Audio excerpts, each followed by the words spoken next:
program by, for, and about women today with Sandra Elkin. Good evening. Tonight I'll be talking with Robin Morgan. Robin compiled and edited Sisterhood is Powerful, the first anthology of writings from the feminist movement. Robin is also the author of two well-known books of poetry, Monster, and most recently, Lady of the Beasts. Her most recent book is Going Too Far, a personal chronicle of a feminist. Robin, welcome to Woman. Thank you. I'm delighted to be here. Is sisterhood still powerful? Yes, I think it is. I think it's more complicated now. Or perhaps it always was, but we couldn't afford in the early days to pay that much attention to the complexities because the initial grappling with the enormity of the problem was so pressing. But I think that sisterhood, if anything, is deeper, trickier, more costly, but also more global in a way. How more costly? Well, I think it's less dramatic. I think it means a long haul, or is beginning to. I think that we're growing up, a lot of us, as individual women and as a movement. And what that means is a realization that it's not going to happen overnight, which our rhetoric may have, recognized earlier on, but I think, at least in my gut, I never recognized it. Well, I thought maybe it was... the rhetoric early on might have been a little misleading, too. I think so. I think we may have implied that it was going to happen a lot faster. Well, I think we also believed that, and I think it was a passionately well-meant error, if there is such a thing, in that the crushing intensity of those first realizations and the seeming vacuum to which those cries were being addressed when the patriarchy at large was still sort of going around and saying, what is it you people want, or just finding the whole issue, hilarious. And the competition with which women found ourselves in with other oppressed peoples, as if there were only one crumb and it had to be divided up.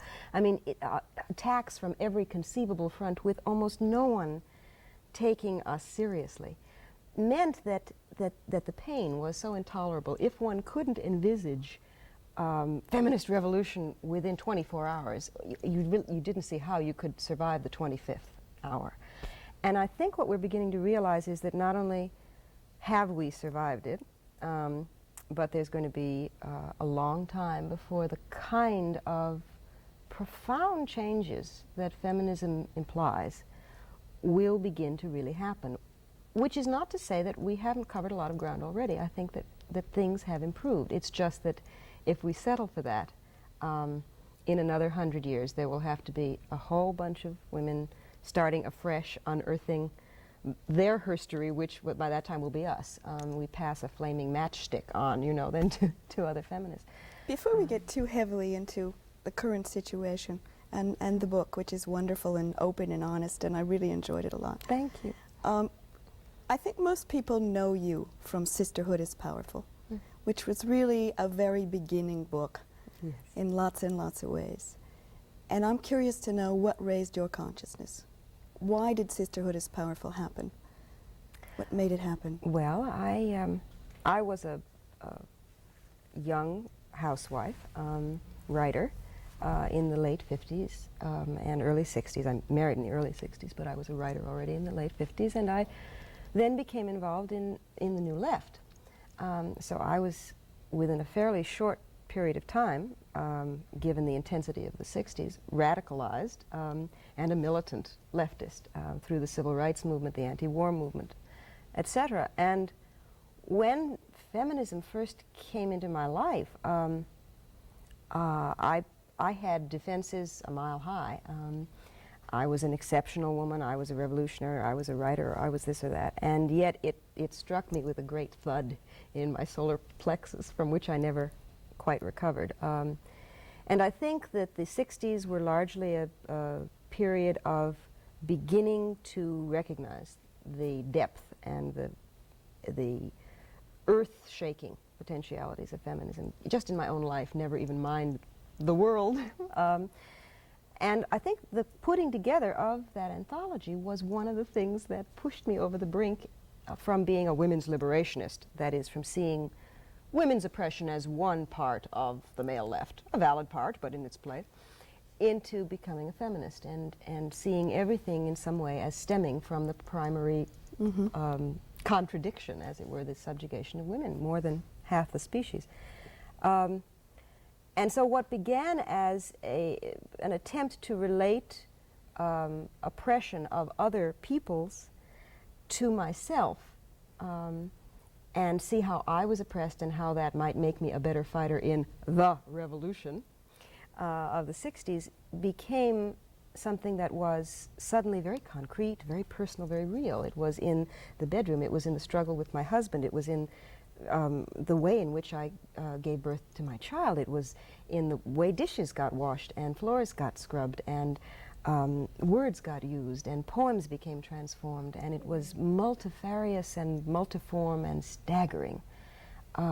Would you say the personal became political? I would say that, Sandra. That's yes, indeed.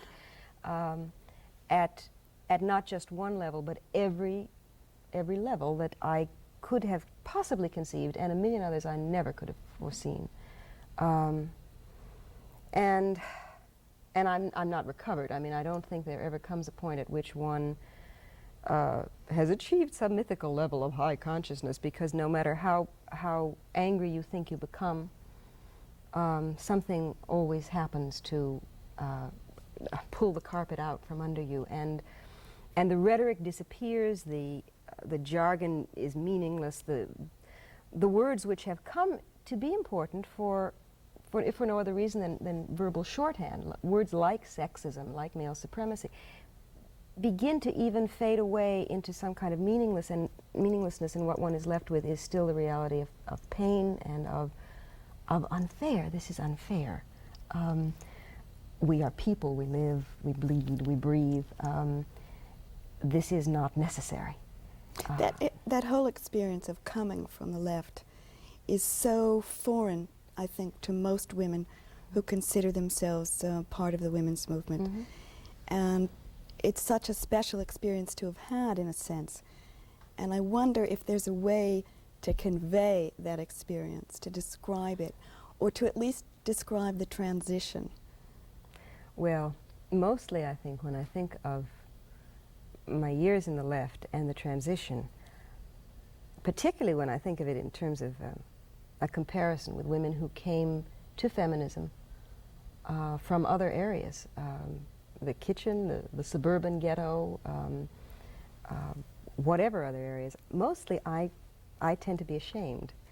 Not because of the idealism that sent me and a great many other women of my immediate generation into the left, but because of the enormous arrogance that we carried along with that vision. Would you say intolerance? I would say intolerance, yeah. It's funny, it's a very basic contradiction, because the original vision was quite beautiful. I mean, it for me is summed up in the early civil rights days, when at one point, I think it was in Mississippi, one of the worst of the southern sheriffs was in the hospital with some kind of stomach trouble, colitis or something, and a group of little black children, all around ages 4 and 5 and 6, went spontaneously and stood in the rain outside his hospital and sang and prayed for him to get better. And it wasn't just a tactic. I think of moments like that when I think of the best of the left. He got better, of course, and came after them with fire hoses. But there was a spirit of idealism and real vision that I affirm and always will affirm. That it degenerated into largely, certainly in the new left, the white male-dominated left, rhetoric and one-upmanship and gratuitous John Wayne shootout at the OK Corral violence was a great tragedy, perhaps a uniquely American tragedy, I don't know, but I certainly do know that that those were male-defined tactics, and that what happened is that at some point, not coincidental with the flowering of feminist consciousness, a whole lot of us in the left finally got it through our heads that this was not our style of making change, and we should stop apologizing for the fact that we were women. What was this? And began to talk to each other as women. And in fact began to learn a lot of things about ourselves as women that housewives and women in other areas of the women's movement that we had previously sneered at, civil rights feminists and reform feminists, that those women had been doing for a long time. So that there was a, for me at least, a process of salutary humbling, for which I'm enormously grateful. I think one of the things that I liked about the book was the fact that you were very upfront about that. You're very upfront about some of the mistakes that you made and some of the mistakes that you think that the movement made early on. And talk a little bit about the book, because probably by the time this show is on the air, the book will be just coming out and very few people will have read it. Well, the book excites me and scares me tremendously, because I have been vulnerable in going too far, the way I have been nowhere else, at least not in prose. In my poems, there's always a seventh veil that is ripped away. But poetry is its own, I guess, for a lot of people, mystique. I don't think it should be, and I think the renaissance in feminist poetry is helping, in fact, a lot of people to relate to poetry in a very real and accessible way, and I think that's all to the good. There still is something about prose that people feel less afraid to grapple with, though, and I'm ripping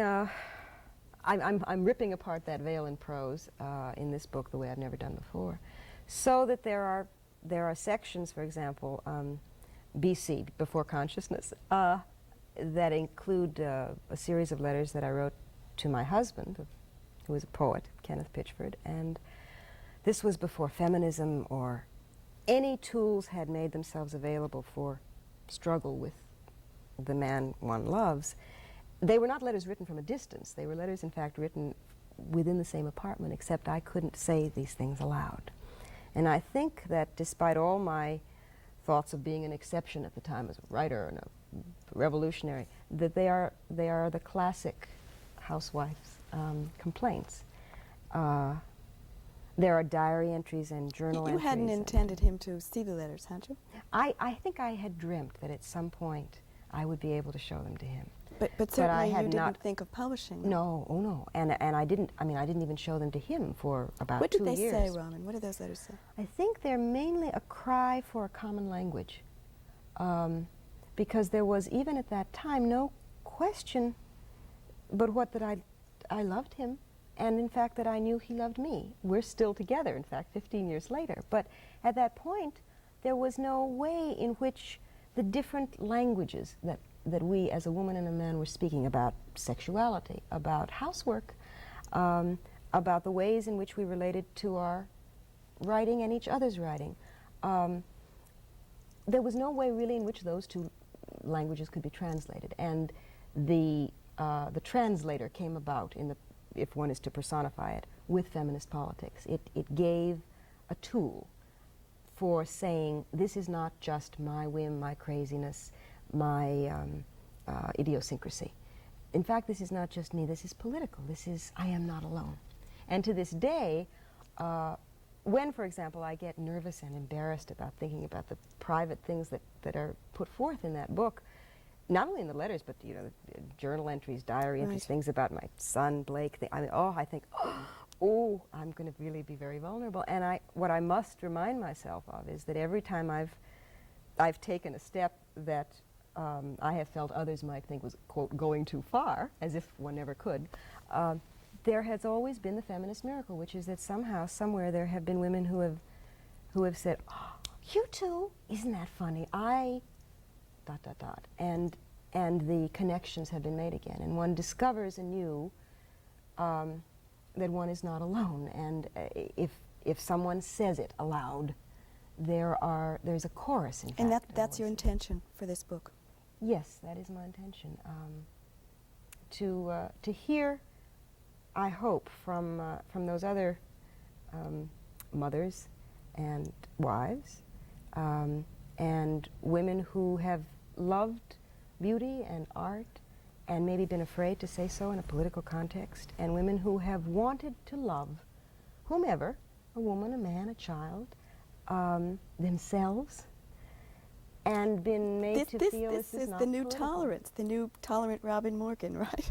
Well, it's always been there. It's just been in the closet. Listen, Sandra, I have always felt, I think I was drawn to feminism because I think it has always been a politics profoundly about love. Well, one of the things, though, about the movement that has often been voiced as a criticism, and I think in part valid, is that our definitions of what's permissible are very narrow. Right. And you have now written a book, and you're speaking to mothers and wives, and it seems to me that this has not been a pervasive voice in the movement. No, it hasn't. I mean, I've been in the movement, and I've been active, and I have sort of tried to not hide these things away, because, I mean, when you're nursing a child, it's very hard to hide. Say, Right. well, this is just a bundle I happen to have attached to my breast. But I have downplayed those things. So I'm coming out as, it's not just trying to reach those women out there. I mean, as I'm one of them. And I think we've all been afraid of being incorrect. That's a kind of leftover from male politics, as if there were one route to the kind of vast, complex, and profound changes we're really talking about. Do you think, to sort of get away from that for a minute, do you think the women's movement has a radical voice at this point that is as strong and as healthy as it was at one point? I think so, but I think it's where perhaps one would least expect it. And I don't know that it's important to even name it as a radical voice. If one goes back to the definition, etymologically, of radical, let's say, that is something that goes to the root, like radish, really the core meaning, the essence, then it leaves behind all sorts of jargon of radical running off at the mouth, and you begin to think, okay, well then the root, the heart of women's oppression, it does boil down very much to something that has occurred between the sexes.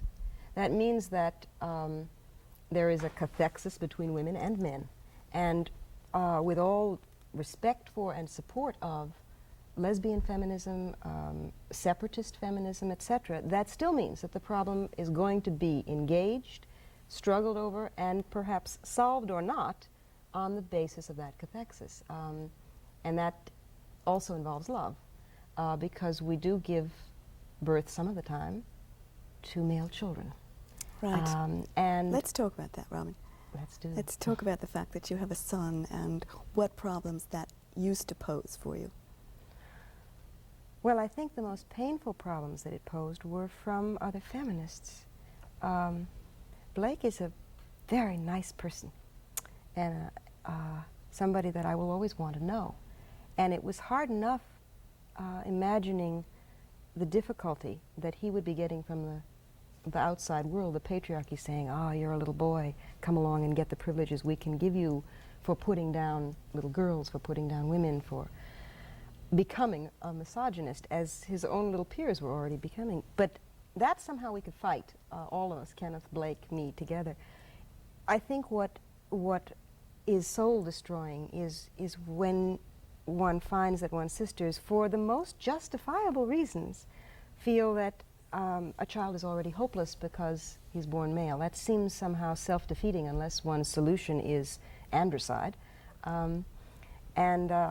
Audre Lorde said a wonderful thing at one point about having a male child, about a number of other things on which she found she was told she was incorrect, but particularly about having a male child. She said, yes, I have a male child and it keeps me honest. And I think it's a word to live by. I could have perhaps I fell into enough rhetoric as it was, and still have to watch myself. But I think I could have perhaps fallen into that set of rhetoric too, about male children being the enemy, if I didn't know Blake. And And the reality of that flesh and that voice and that love and that struggle and those tears when you come home from the playground and you are called a sissy and you are trying to really believe that sissy is an honorable word and you want to fight the bad men and you want to help women and you like the stories about Emmeline Pankhurst and you want to support them. But it hurts when your best friend says, I can't know you anymore because you sit at the girls' table. How old is he now? He's 7.5 now. And I don't know, your sons are older. Does it get worse? Does it get better? No, it gets better. It gets better? Yes. Oh, thank you, Sandra. That's so good to hear. Gets a lot better. Robin, what do you see as your role now in the women's movement? I don't honestly know. There you are. I don't know. That's a new step taken for the first time. I can't on believe your you show. said that. I don't know. I haven't a clue. I know I want to write poems. I'll do that till I die. And I want to write Are you less plays. activist than you used to be? Well, it depends on how you define activist. I mean, Well, you haven't been out on the streets lately, have you? no, I haven't been out on the streets in the way I used to be out on the streets. I've been at my typewriter a lot, which for me, I think maybe, it's certainly the most deeply threatening activism because it's the most vulnerable, if I'm going to really do it well. And I found it reaches more women than 1,000 leaflets on my street corner will. Maybe that's where it will be. That's where I feel the pinch most and where I can be most honest. So I hope I can be of some use to other women there. But one of the things the women's movement has also taught me is that I have rights too, as an artist, as a mother, as a wife, as an individual. You mean you don't have to write things and not sign your name? That's part of it. That's right. I cannot believe, but there it is. I mean, we did it. It's talked about in the book that there was a period when, after women having been anonymous for thousands of years, having written, men's works and never having had our name signed to it, that one of the first things that happened when we get politicized, at least in the left, was that you immediately had to drop your name off things because it was elitist to sign it. I think there's a real moral cowardice involved there, too. Robin, I want to talk about the state of the movement at the moment, but before that, I want to talk to you about something that really bothers me a lot, and that is that women who came out of the left being terribly intolerant of women who didn't, and, laying the most incredible kind of guilt trips. And I just think that, it has to stop. I think that's very true. Credentials are fine, but, I think credentials are really silly. it's taken ultimately, really too far. Phooey on credentials. I don't know what they mean anyway. I really don't. One could say that, I mean, who knows more about being anyone? I don't know what it is like to be you, or vice versa, and we can only then ultimately go on trust. And what was magical about the early consciousness-raising groups was that we looked for the similarities. We knew there were differences. We weren't emphasizing the differences. We were looking for the shared things and the glue, and we were not interested in putting each other down for the differences. And at some point, I certainly, as much as anyone else, began to get off on the differences. Maybe the pervasiveness of patriarchy, ranking, I don't know. But well, I think there are women who still do, and I think that is true. I think it's absurd. I think it should stop now. Well, it's got to stop. It's self-indulgent, and it is a form of tyranny. Right. And it's just that simple. We don't have a lot more time. Are things as bad as some people say they are with the women's movement at the moment? I mean, is it going to survive? Those kinds of questions. Yeah, I think it's going to survive. I think that the most exciting thing, at least to me, that has happened recently, I guess you could say, is twofold. One is that domestically, the women's movement is less narrow in definition. Things like the housewives boycott, the meat boycott a few years ago, to me is a feminist organic action because women are doing it and it's over women's rights in some way. It's connected. And the other thing is that the movement's becoming global. And that will change all our consciousnesses and all our issues and all our emphases. And I don't just mean in a formal way like International Women's Year. I mean that I'm regularly now and organically in contact with women in Thailand and New Zealand, and we send books and articles and clippings back and forth, and there really begins to be something like a women's world community. And the potential of that, I don't know, the brain boggles at it. But you do agree that we have to work at it? That it's Oh, not there's going no to just... question. The goddess is not going to drop it from Right. heaven if we run around and make little It rituals. is not going to no. sustain itself because it's in our hearts and minds. No, there's a quote from Chapman that Kenneth and I have loved for a long time that says, "And where love's form is, love is. Love is form." And so if we want it to happen, the will has to be transformed into matter. I think we are uniquely capable of doing that, but then we've got to do it. Robin, would you read one of your poems? Yes, I'm I'd not love sure to. exactly how much time we have left, but I think we have time enough. Well, this is one that you We have 1 minute liked. left. I think we can get it in. It's called The Beggar Woman. Fact scums a mirage upon my retina, an after-image, a negative apparition. Some nights I sit cross-legged in the driveway, burnoose-wrapped, a live pyramid, as if this ice cube's transpiration behind glass were real, as if that beetle could be hesitating on the wall. Some nights the driver runs me over, or worse, leaves gravel in the cup instead of coins, as if I could still choose. Dawn after city dawn I tense, horizontal as spent rain. Some nights the child waits with me, ribs stretching its gourd hollow skin, a silent drum on my lap, as if this hunger could be fed, as if your love could fill me. Some nights the angel of death rides by, ignoring us, reading the book of life inside his limousine's black temple, as if my own hand were not fused to the hilt of this dagger, as if the blade were not serrated by my will. Some nights I think they leave, circle, and return only to be sure I think they do, as if I could still hesitate, as if that ice of me could melt to rain.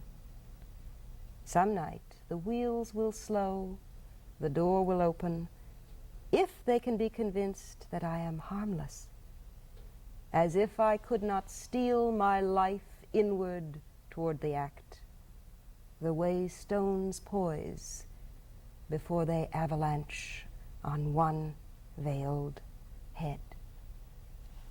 Robin, thank you for being here. We're out of time. Thank you for watching, and good night.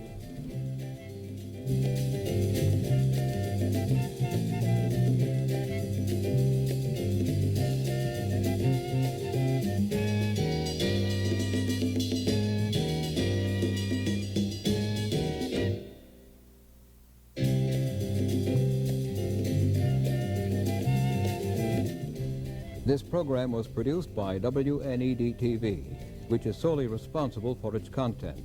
Major funding was provided by public television stations. Additional support was provided by unrestricted general program grants from the Corporation for Public Broadcasting and the Ford Foundation.